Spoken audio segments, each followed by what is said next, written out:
دوستان میان میگن خشم نداشته باشید، پرخاشگریتون رو ساکت کنید. اما من میخوام بگم اگه یک فردی پرخاشگری و خشم نداشته باشه، انگیختگی نداره، خلاقیت نداره، جون نداره، انرژی نداره.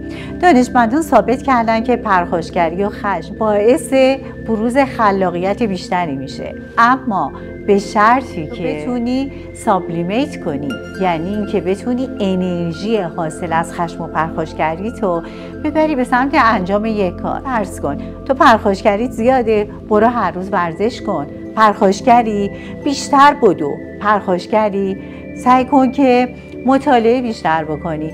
خیلی از آدمایی که میبینید موفقن در تجارتشون، در کارشون، در بگم در خیلی از چیزها، این افرادی هستند که پرخاشگریشون رو ناخودآگاه سابلیمیت کردن، یعنی جانشین کردن با کار و فعالیت زیاد.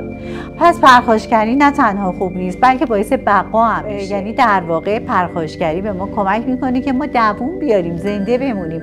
پس همیشه بد نیست، اما سعی کن سابلیمنت کنی و انرژیشو هدایت کنی به سمت کارهایی که انسان پسندانه و دوستانه باشه. و از پرخاشگر بودن نترس، اما انرژیشو هدایت کن. مثل انرژی اتم، بمب اتم یک انرژی خیلی زیاده. انرژی اتم اگر مهار بشه باهاش میشه کلی کارهای خوب انجام داد، کلی خدمت رسانی کرد.